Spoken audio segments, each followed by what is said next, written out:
33వ వచనంలో ఏమంటాడంటే దేవుని వాక్యం, నేను పగ తీర్చుకొనకుండాను ఈ దినమున ప్రాణము తీయకుండాను నన్ను ఆపినందుకే నీవు ఆశీర్వాదమునందుదువుగాక, నీవు చెప్పిన బుద్ధి విషయమై నీకు ఆశీర్వాదము కలుగునుగాక. ఏంటంటే ఒక్క మగాడు కూడా లేకుండా చంపేయడానికి బయలుదేరాడు దావీదు, తన పరివారంతో అంతా బయలుదేరాడు అనమాట. ఇంకా వాళ్ళ ఇంట్లో ఒక్క మగవాడు కూడా ఉండకూడదు, అందరినీ హతం చేసేసేస్తాను పదండి మీరు అని చెప్పేసి బయలుదేరినప్పుడు వెంటనే వచ్చేసి ఈ విషయం అంతా కూడా వారు అబీగయల్కి చెప్పినప్పుడు, ఈ దాసురాలకు నన్ను జ్ఞాపకం చేసుకును అను. అందుకు దావీదు, నాకు ఎదురుగా పలుకుటకై నిన్ను పంపిన ఇశ్రాయేలు దేవుడిని యెహోవా స్తోత్రము కలుగును గాక. నేను పగ తీర్చుకొనకుండాను ఈ దినమున ప్రాణము తీయకుండాను నన్ను ఆపినందుకై నీవు ఆశీర్వాదమునందుదువుగాక. నీవు త్వరపడి నన్ను ఎదుర్కొనకపోయినాడలా నీకు హాని చేయకుండా నన్ను ఆటంకపరిచిన ఇశ్రాయేలు దేవుడిని యెహోవా జీవము తోడు తెల్లవారులోగా నాబాలునకు మగవాడు ఒక్కడునో విడువబడ్డాడన్న మాట నిశ్చయము అని చెప్పి తన యుద్ధ ఉన్న నాబాలు దానికి ఒక్క మగవాళ్ళని మిగలకుండా చేయడానికి నేను బయలుదేరానమ్మా, ఎంత జ్ఞానం కలిగి వచ్చావు కాబట్టి అబీగయలు నన్ను ఆపేశాడు, దేవుడు జీవము గల దేవుడు నీకు తోడుగా ఉన్నాడు అని చెప్పేసి దావీదు ఈ అబీగయల్ని ఎంతో అంటే ఎంత జ్ఞానవంతురాలిగా ముందు ఈ తప్పు నాదనియించు అని చెప్పేసి ఆయన పాదాలు పట్టుకుని గార్డుబొని దిగి అక్కడ నమస్కారం చేసి అంటే ఏంటి ఇక్కడ ఏమని క్షమించే మనస్తత్వము దావీదులో మనం చూస్తున్నాము. అంత కంకణం కట్టుకుని వస్తున్నటువంటి ఆ వ్యక్తి ఈమె ప్రార్థన విని ఈమె ఎదురుగా వెళ్ళి మరి సంజాయిషి చెప్పినందుకు వెంటనే ఏంటి నువ్వేంటి తప్పుకో, అసలు ఆయన ఏంటి ఆయన సంగతి తెలుస్తా అనకుండా క్షమించినట్టుగా ఇక్కడ దేవుని వాక్యం సెలవిస్తాం. కాబట్టి కీడుకు ప్రతిగా మేలు చేసినటువంటి వ్యక్తులను దేవుడు మనకి ఇక్కడ దేవుని వాక్యంలో రాసి ఉంచారు. 26:11 కూడా చూస్తే చూడండి, యెహోవా చేత అభిషేకం. ఇక్కడ ఏమంటాడంటే దావీదు, యెహోవా చేత అభిషేకం నందిన వాడిని నేను చంపను. ఇక్కడ కూడా దావీదు మరి సౌలు విషయంలో కూడా చూస్తే దావీదును చంపటానికి సౌలు రాజు ఎంత ఎంత పరిగెత్తుకుంటూ ఎన్ని చేశాడో మనకి వాక్యం చదువుకుంటే చాలా మరి ఇదిగా ఉంటుంది.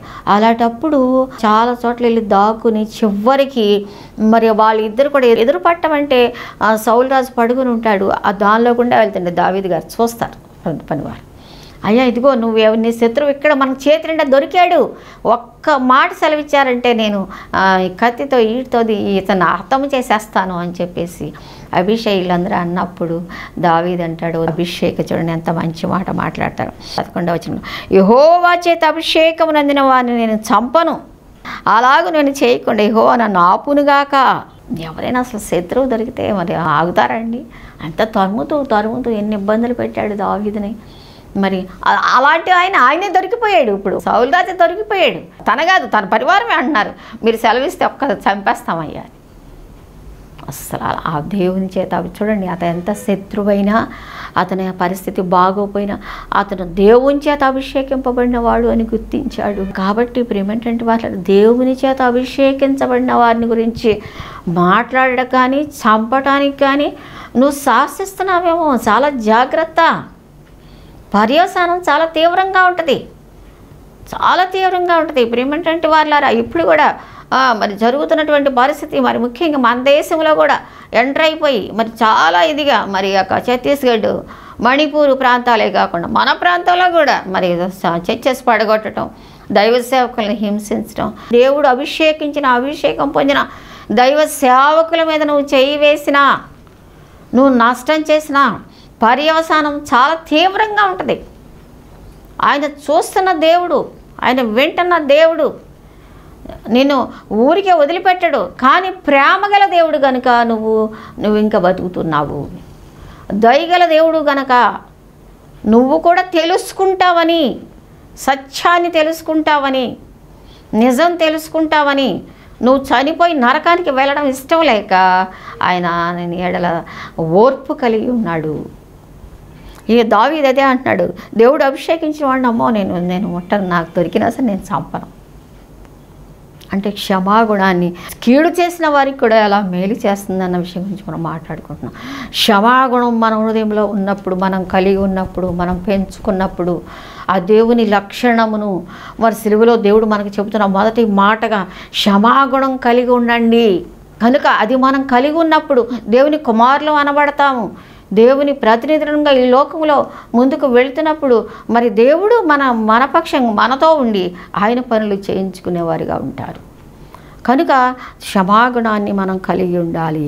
దావీదు కూడా మనకు అదే బోధిస్తూ ఉన్నారు. ఇక్కడ చూస్తే 2వ రాజుల గ్రంథంలో కూడా చూడండి, దేవుని వాక్యంలో 6వ అధ్యాయం 22వ వచనంలో చూసినట్టయితే, నీవు వీరిని కొట్టవద్దు, నీ కత్తి చేతను నీ వింటి చేతను నీవు చెరపట్టిన వారినైనను కొట్టుదువా, వారికి భోజనము పెట్టించి వారు తిని త్రాగిన తరువాత వారు తమ యజమానుని యొద్దకు వెళ్ళుదురని చెప్పాను. ఇదేంటండి, చేతి నిండా దొరికారు వీళ్ళు కూడా.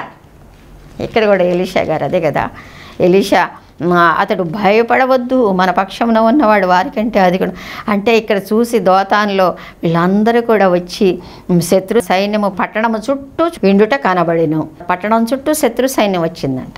ఎలీషా చుట్టూ ఉన్న పర్వతములు అగ్నిగురములు రథముల చేతను నిండి ఉన్నవై చూసెను. ఈ జనులకు అంధత్వముతో మొత్తుమని యెహోవాను వేడుకొనగా ఆయన ఎలీషా చేసిన ప్రార్థన చొప్పున వారిని అంధత్వముతో మొత్తెను. అప్పుడు ఎలీషా, ఇది మార్గము కాదు.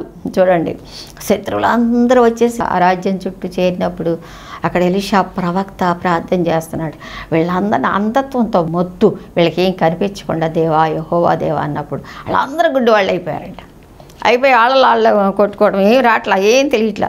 అప్పుడు తీసుకొని వెళ్ళి, అప్పుడు ఎలీషా, ఇది మార్గం కాదు, ఇది పట్టణం కాదు, మీరు నా వెంట వచ్చిన ఎడల మీరు తీసుకెళ్తారని చెప్పేసి అక్కడ తీసుకెళ్ళి, యెహోవా వీరి చుట్టూ వీరు చూసినట్లు వీరి కళ్ళు తెరవుము. ఇక్కడ 2వ రాజులు 6వ అధ్యాయం 20వ వచనం. ఎక్కడికైతే తీసుకెళ్లాలో అక్కడ తీసుకెళ్ళి కళ్ళు తెరవమంటే అక్కడ కళ్ళు తెరిచారు. అక్కడ శత్రు సైన్యం అంతా కూడా రాజుగారికి దొరికిపోయారు. దొరికిపోయినప్పుడు అప్పుడు ఏమంటున్నాడో చూడండి 21లో, అంతటా ఇశ్రాయేల్ రాజు వారిని చూసి, నాయనా వీరిని కొట్టుదునా అంటే ఎలీషాని ప్రవక్తను అడుగుతున్నాడు రాజుగారు. నీ ఎంత శత్రువును నా చేతికి అప్పగించావు, తీసుకొచ్చావు కదా, వీళ్ళని కొట్టుదునా అని ఎలీషాను అడుగగా అప్పుడు ఎలీషా ఏమంటున్నాడో చూడండి, నువ్వు కొట్టవద్దు, వీరిని కొట్టవద్దు, నీ కత్తి చేతనో వింటి చేతనో నీవు చెనపట్టిన వారిని కొట్టుదువా, వారికి భోజనము పెట్టించి, మామూలుగా అయితే చంపి తీసుకెళ్ళి అవతల బారేస్తారు. ఏం చేయమంటున్నాడు ప్రవక్త ఇక్కడ, భోజనం పెట్టించు, వారికి భోజనం పెట్టించి వారు తిని త్రాగిన తర్వాత తీసుకెళ్ళి ఆ యజమాని వద్దకు పంపించేసాయి. ఎంత క్షమా మనస్సు చూడండి ప్రేమేంటండి వాళ్ళ. కాబట్టి మనకి కొన్ని విషయాలు ఇక్కడ నేర్పిస్తూ ఉన్నారు ఎలీషా ప్రవక్త గారు. క్షమించే మనస్తత్వం కూడా మీరు కలిగి ఉండండి. శత్రువు దొరికాడు కదా అని చెప్పి కీడు చేయొద్దు, వాడిని చంపేయొద్దు. ఒక్కోసారి మన శత్రువులు మనకి చేతి నిండా దొరికిపోతారు, వారి పరిస్థితులను బట్టి వారి పద్ధతులను బట్టి చేతి నిండా దొరికిపోతారు. అప్పుడు మనం క్షమించే మనస్తత్వం అప్పుడు బయట పెట్టుకోవాలి. మనం దొరికాడు కదా అని చెప్పి మన ఇష్టానుసారంగా చేసామంటే అది లోక పద్ధతి. దేవుడి దగ్గర నువ్వు లెక్క చెప్పాలి. క్షమించే మనస్తత్వాన్ని మనం కలిగి ఉండాలి. కాబట్టి ఎలీషా కూడా మనకి ఎంత మంచి పాఠం నేర్పిస్తున్నా. శత్రువులు మీకు దొరుకుతారు. మీ ఆఫీస్లో అయినా కొంతమంది మిమ్మల్ని వేధిస్తూ ఉంటారు. ఒక్కోసారి వాళ్ళకి మన రెడ్ హ్యాండెడ్గా దొరికిపోతారనమాట. మనకి కొన్ని పరిస్థితులు అవన్నీ మీకు తెలుసు. కానీ మనం దొరికాడు కదా అని చెప్పేసి మనం చేయకూడదు. దేవుని బిడ్డలంగా ఒక సాక్ష్యం మీరు చేస్తారు కదా, నేను అలా చేయి, లెట్ ఇట్ బి. క్షమించే మనస్తత్వాన్ని మనం కలిగి ఉండాలి. ప్రియమైనటువంటి వాళ్ళారా, మనం ఏ విషయమైనా సరే మన జీవితంలో, మన ఆఫీసులో ఉన్నాయి, మన గృహాల్లో ఉన్నాయి, మన పరిస్థితులు, మన బంధువుల మధ్య ఉన్నాయి, స్నేహితుల మధ్య ఉన్నాయి, అన్నదమ్ములు ఏమైనా క్షమించే మనస్తత్వం కలిగి ఉండండి అని మొదటిసారిగా మనకి దేవుడు మాట్లాడుతూ వస్తూ ఉన్నారు. మొదటి మాటగా. ఆ తర్వాత లూకాసు వార్త 22వ అధ్యాయంలో చూడండి, ఒక్కసారి 49వ వచనంలో దేవుడు ఏమని మాట్లాడుతూ ఉన్నాడంటే, ఆయన చుట్టూ ఉన్న వారు జరగబోవు దాన్ని చూసి, ప్రభువా కత్తితో నరుకుదుమా అని ఆయనను అడిగిరి. అంతలో వారిలో ఒకడు ప్రధాన యాజకునికి దాసుని కొట్టి వాని కుడి చెవి తెగ నరికాను. అయితే యేసు ఈ మట్టుకు తాళుడు అని చెప్పి వాని చెవి ముట్టి బాగు చేశాను. ఇక్కడ కూడా అదే చివరి సమయంలో వాళ్ళందరూ ఒక బందిపోటు దొంగ మీదకి వచ్చినట్టుగా పట్టుకొని సిలువకు తీసుకువెళ్ళే ముందు జరిగినటువంటి ఇన్సిడెంట్స్ అని మనకు తెలుసు. వీళ్ళందరూ వచ్చి ముద్దు పెట్టేసుకున్నాడు యోధ. ఆయన చుట్టూ ఉన్న అవన్నీ చూశారు. ప్రభువా కత్తితో నరుకుదుమా అని చెప్పి వెనకాల ఉన్నటువంటి శిష్యులు అనుచరులు ఉంటారు కదా, వాళ్ళందరూ అయినప్పుడు అంతలో వారిలో ఒకడు ప్రధాన యాజకుని దాసుని కొట్టేశాడు, చెవి కూడా తెగ నరికేశాడు.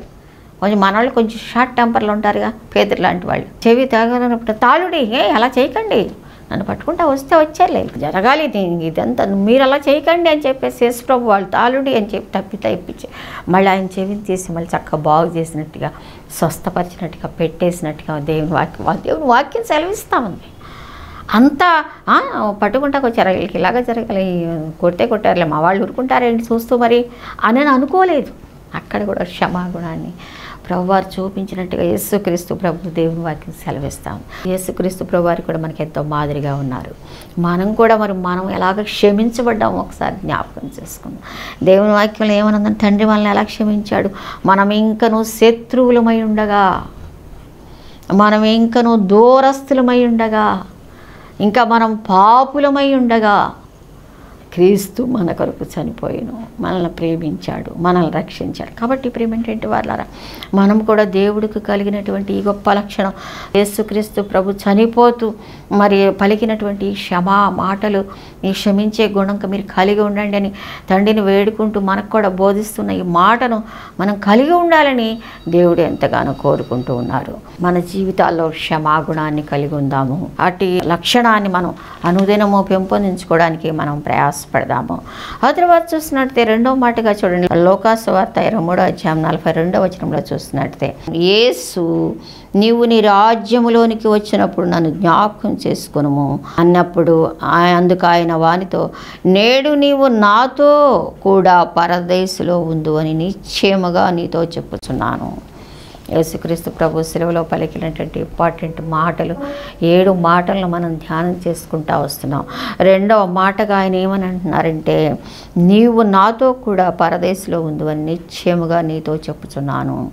ఇక్కడ దేవుని వాక్యంలో చూస్తే ఏమన్నది, రక్షణ వాక్కు, క్షమావాక్కు, ఇప్పుడు రక్షణ వాక్కు గురించి మనం మాట్లాడుకుంటున్నాం. రక్షణ వాక్కు, రక్షణ అనేది మనకు కలిగి ఉండాలి. అందుకే మన కోసం ఆయన సిలువలో మరణించారు.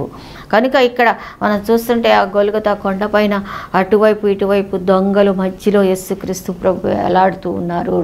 మరి ఎంతో భయంకరమైనటువంటి హింస అక్కడ పొందుతూ ఉన్నారు, బాధ అక్కడ పొందుతూ ఉన్నారు, దాహం అవుతూ ఉంది, మరి ఇక రక్తము కారుతూ ఉంది, మరి ఊపిరి అంతా కూడా చాలా వరకు మరి ఎంతో కూడగట్టుకుంటూ చివరి మాటలు ఆయన మాట్లాడుతూ ఉన్నారు.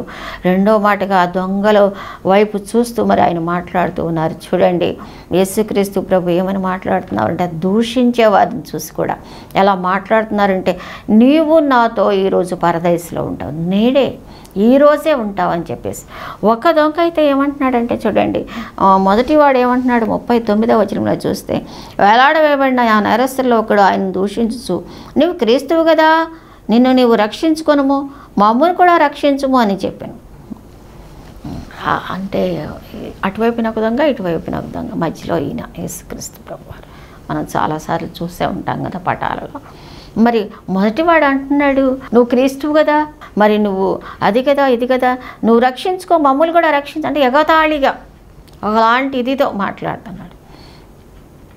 అయితే చూడండి చాలాసార్లు దూషిస్తూ ఉంటారు యేసుక్రీస్తు ప్రభు. చాలా మనం ఈ మధ్యకాలంలో కూడా భయంకరమైనటువంటి విమర్శలు, భయంకరంగా విమర్శిస్తూ ఉన్నారు. యేసు ప్రభు ఎలా పుట్టాడు, ఎవరికి పుట్టాడు, రకరకాల పిచ్చి మాటలన్నీ మాట్లాడుతున్నాడు. ఓకే, మరి కాబట్టి అలాంటి వాడేనేమో ఇతను కూడా, ఈ మొదటి దొంగ, నువ్వు అది కదా ఇది కదా, నువ్వు రక్షించుకో, నన్ను కూడా రక్షించు అని చెప్పేసి ఎగతాళిగా మాట్లాడుతూ ఉన్నాడు. అయితే రెండో వాడు ఏమంటున్నాడు చూడండి 40వ వచనం, రెండవ వాడు వానిని గద్దించి, నీవు అదే శిక్షావిధిలో ఉన్నావు గనుక దేవునికి భయపడవా అంటే, మొదటిగా ఏం చేస్తాడంటే దేవుడు అని గ్రహించాడు. సిలువలో తనతో పాటే పక్కనే మరణిస్తూ ఉన్నా సరే ఈయన దేవుడు అని గ్రహించాడు. రెండవ దొంగ ఆయనకి అన్నీ తెలుసు, ఆయన అన్నీ తెలుసుకున్నాడు. అయితే చూడండి దేవుడు అని గ్రహించాడు, ఆయనే భయపడవా, ఆయనకి దేవునికి భయపడాలి అని కూడా తెలుసు తనకు. దేవునికి భయపడ, మనకైతే ఇది న్యాయమే, తప్పు చేశానని కూడా ఒప్పుకుంటున్నాడు. మనం తప్పు చేశాం కాబట్టి మనం అర్హులమే సిలువ మరణానికి. ఈయన ఏ తప్పు చేయలేదు, మనకైతే ఇది న్యాయమే, మన పాపులమని చెప్పి, పాపిని నేనని చెప్పి అతను ఒప్పుకుంటున్నాడు. కానీ ఆ తర్వాత ఏమంటున్నాడు, చేసిన వాడు తగిన ఫలం కూడా అనుభవిస్తామని తెలుసు అతనికి, పొందుతున్నాము, కానీ ఈయన ఏ తప్పిదము చేయలేదు. అంటే యేసు గురించి, యేసుక్రీస్తు ప్రభు గురించి ఈ దొంగ అతనికి ఆయనకి వివరంగా తెలుసు. ఈయన ఏ తప్పు చేయలేదు. అదిగో తప్పు నిర్ధారణ చేయడానికి ఇదిగో అక్కడికి పిలాతు దగ్గర తీసుకెళ్లారు. వాళ్ళ దగ్గరికి వెళ్తే ఎక్కడ కూడా ఏది రుజువు అవ్వలేదు. ఆయన ఏ తప్పు చేయలేదు. మరి ఆయనను చూసి అప్పుడు తప్పిదం చేయలేదని చెప్పి ఆయనను చూసి, యేసు నీవు నీ రాజ్యములోనికి వచ్చినప్పుడు అన్నప్పుడు ఏమనుందంటే రాజ్యముతో అని పాఠాంతరము కింద. ఆయనకు ఒక రాజ్యం ఉంది, ఆయనకు ఒక రాజ్యం రాబోతూ ఉంది. ఆయన బిడ్డలను తీసుకుని ఆయన రాజ్య పరిపాలనకు రానై ఉన్నారు. ఈ రాజ్యాలన్నీ కూడా అంతమైపోతాయి. అంతం ఉంది, దేవుని రాజ్యం ఉంది. మరి దేవుని బిడ్డలతో ఆయన పరిపాలించే దినాలు ఉన్నాయని కూడా తెలుసు ఆయనకి.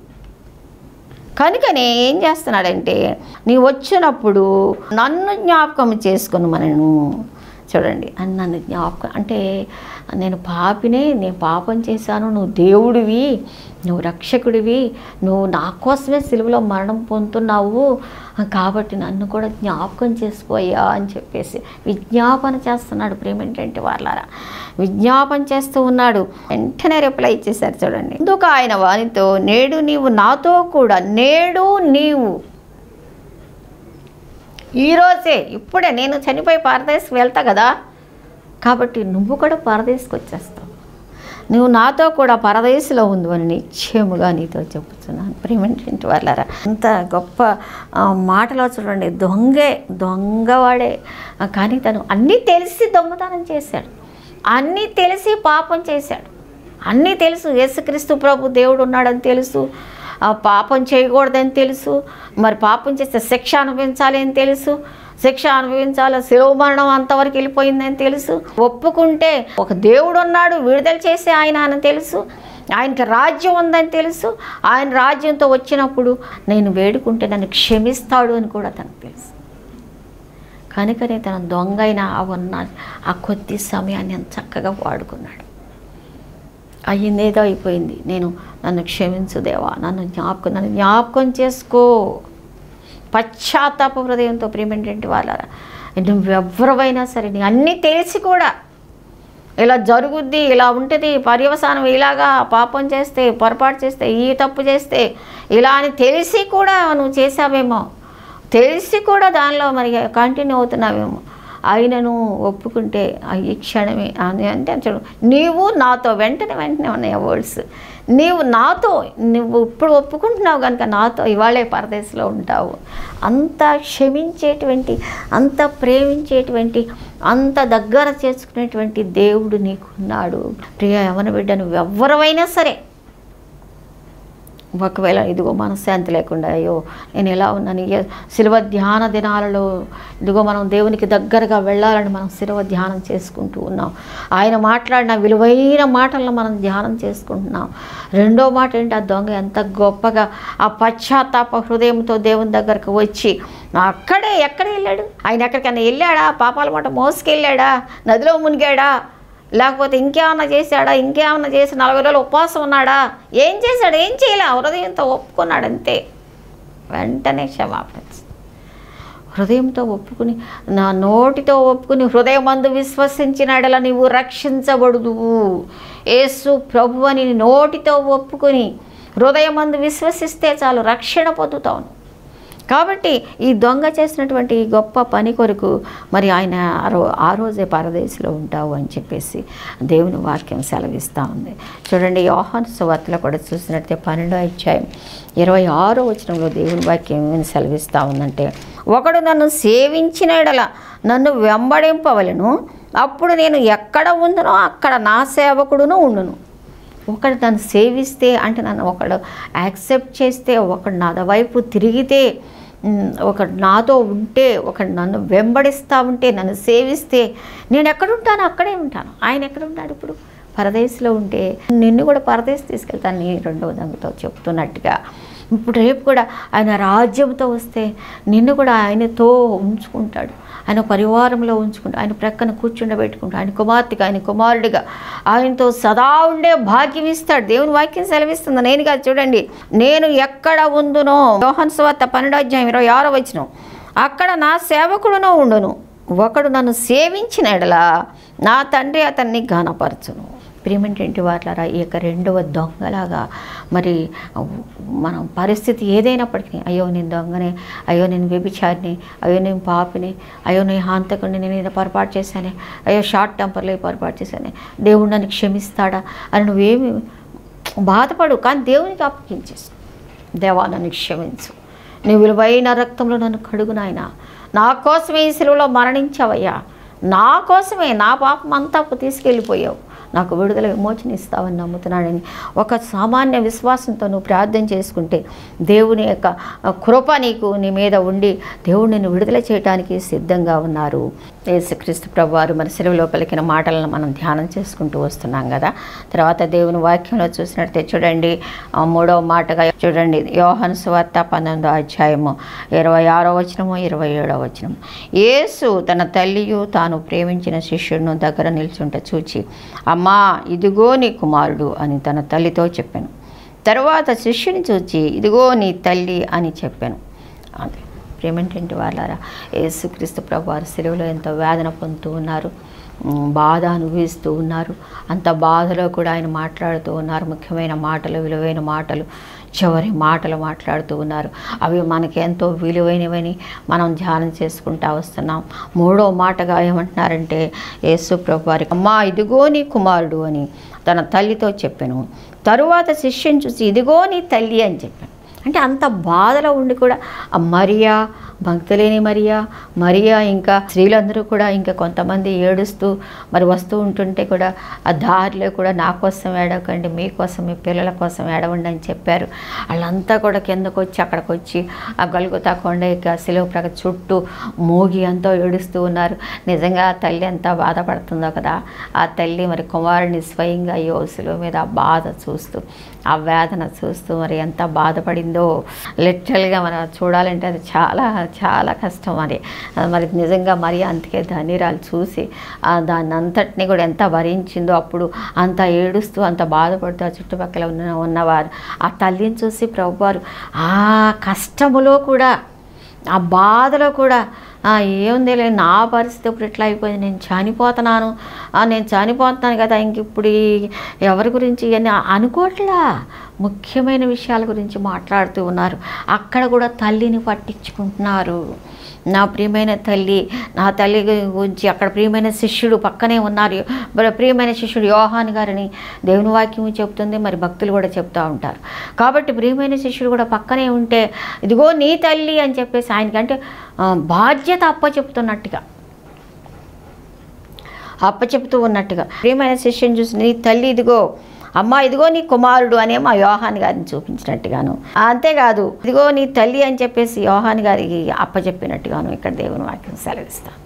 ప్రియమైనటువంటి వారులారా, అంటే తల్లి ఎడల ఎంత శ్రద్ధ కలిగి ఉన్నాడు. ప్రియమైన బిడ్డలారా, మరి దేవుని నమ్ముకుంటున్నారు. మరి దేవుని నమ్ముకొని ప్రార్థన చేసుకోవటం, వాక్యం చదువుకోవటం, దేవుళ్ళని పొందుకోవటం, జీవితంలో పైకి వెళ్ళటం ఓకే, మంచిదే అన్నిని కూడా మనం. కానీ ఒక స్థితికి వచ్చినప్పుడు తల్లిని మరవకూడదు, తల్లిదండ్రులను మరవకూడదు. నీ జన్మనిచ్చి నిన్ను ఇంతటి వరకు పెంచి నిన్ను ఇంతటి వాడిని చేసి ఎన్ని కష్టాలు పడి వాళ్ళు, నిజంగా తల్లి అయితే చాలా కష్టపడి 9 నెలలు మోసి కానీ మరి పెంచడం చాలా కష్టం. ఎన్నోసార్లు వాళ్ళకి నిద్ర ఉండదు. తండ్రి కూడా ఎంతో చెమట వచ్చి తన కష్టాన్ని, మరి నాకంటే నా పిల్లలు పై స్థానంలో ఉండాలి, నాకంటే చాలా మంచి చూడండి పనులు చేసుకునే వాళ్ళని చూస్తామని మేము అమ్మ రెక్కలు ముక్కలు చేసుకుంటున్నాం, మా ఇంట్లో పనులు చేసుకుని చాలా కష్టపడి మా పిల్లలు ఇలా ఉండకూడదమ్మా, అందుకే చదివిస్తున్నానమ్మా కష్టపడి, వాళ్ళు రేపు ఉద్యోగం చేసుకోవాలమ్మా, ఏదైనా చక్కగా బతకాలమ్మా. ఎప్పుడు కూడా తండ్రి తన కుమారుడు తనకన్నా పైన ఉండాలని కోరుకుంటాడు ప్రతి తండ్రి. నిజమైన తండ్రి హృదయం అలాగా ఉంటుంది. తల్లి కూడా ఎంత కష్టపడి బిడ్డలను పెంచుందన్నమాట. ప్రేమేంటంటే వారు అటువంటి తల్లిదండ్రులను మీ పెద్దవారు అయిపోయిన తర్వాత మీరు శ్రద్ధ కలిగి ఉండాలి. వాళ్ళు పెద్దవాళ్ళే వృద్ధాప్యం వచ్చి వాళ్ళ పనులు వాళ్ళు చేసుకోలేని పరిస్థితిలో మరి ఉన్నప్పుడు, వారికి నెమ్మది లేకుండా ఉన్నప్పుడు బిడ్డలు చాలా ఆదరణగా ఉండాలి, రెస్పాన్సిబిలిటీ తీసుకోవాలి, బాధ్యత, ప్రేమ కలిగి ఉండాలి. ముందు ప్రేమ కలిగి ఉండాలి. నిజమైన దేవుని బిడ్డలుగా మనం బాధ్యత కలిగి ఉండాలి. ఇది నాలో చూస్తే పిల్లలు చాలా బాధ్యతారహితంగా ఉంటున్నారు.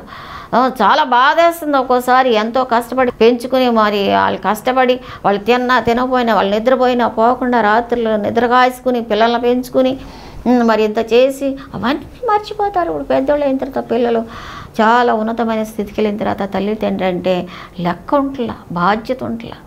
ఏమంటే వాళ్ళ దేవుని బిడ్డలుగా లోకస్తుల్లాగా ఉండకూడదు. యేసుక్రీస్తు ప్రభు మనకు మాదిరిగా ఉన్నారు. మన తల్లిని మన తండ్రిని మనం సన్మానించాలి. దేవుని వాక్యం ఏమని సెలవిస్తుందో చూడండి. తల్లిని తండ్రిని సన్మానించాలి. తల్లిని తండ్రిని మనం సన్మానించాలని నిర్గమాకాండం 20వ అధ్యాయం 12వ వచనం చూడండి. అది ఆజ్ఞల్లో కూడా మనకి అది ఎంత స్పష్టంగా తెలియజేస్తుందో చూడండి.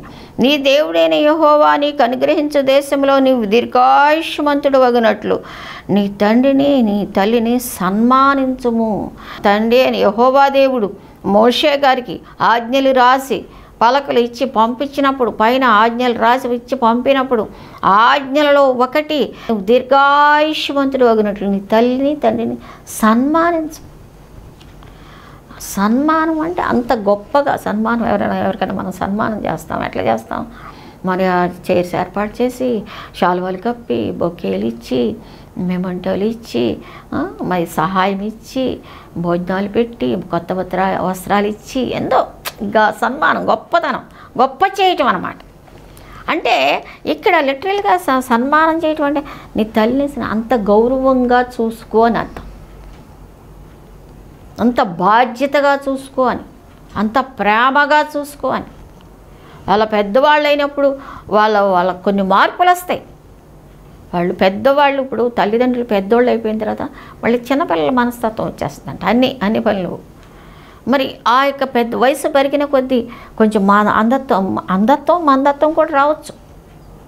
శరీరంలో మార్పులు వస్తాయి, ఆరోగ్యంలో మార్పులు వస్తాయి, మానసికంగా కొన్ని మార్పులు వస్తాయి. ఏమొచ్చినా చిన్నోడప్పుడు నువ్వు బుడ్డోడప్పుడు నిన్ను ఎంత జాగ్రత్తగా పెంచారు అప్పుడు నీకు తెలుసా? నువ్వు ఇప్పుడు ఎన్ని పిచ్చి పనులు చేసావు, ఎన్నిసార్లు పడ్డావు, లేసావు, ఎన్నిసార్లు తప్పుడు పనులు చేసావు. ఎవరి కాలంలో కూడా నువ్వు వయసు వచ్చిన తర్వాత ఎన్ని తప్పుడు పనులు చేసావు. ఎవరు ఎండగట్టినా, ఎవరు అన్నసరిగా మాట్లాడినా తల్లి తండ్రి కడుపులో పెట్టుకుంటారు. అన్నసరిగా మాట్లాడితే నువ్వు బాధపడతావని, నువ్వు చేసే తప్పు అయినా సరే నువ్వు వింటే నువ్వు బాధపడతావని వాళ్ళకి తెలిసి కూడా తెలియనట్టుగా నిన్ను ఇది చేస్తారు. ఎన్ని కడుపులో పెట్టుకుంటారు. ఇప్పుడు పెద్దవాళ్ళు అయిన తర్వాత, మీరు పెద్దవాళ్ళు అయిపోయి ఉద్యోగాలు వచ్చి మీ భార్యలు వచ్చిన తర్వాత, ప్రేమేంటంటే వాళ్ళారా భార్యలు వచ్చిన తర్వాత చాలామంది కుమారులు మారిపోతున్నారు. అలా చేయకూడదు. ఇవాళ వచ్చింది నీ భార్య, 30 సంవత్సరాలు నీ తల్లిదండ్రులని కష్టపడి నేను స్థితికి తీసుకొచ్చారు. ఆమెకి నువ్వు చెప్పాలి. ప్రేమేంటంటే కోడళ్ళారా, కుమార్తెల్లాగా కూడా ఆ స్థితి నీ భర్త తీసుకొచ్చారంటే మీ అత్త మామలు ఎంత కష్టపడ్డారో మీరు గుర్తుపెట్టుకోవాలి.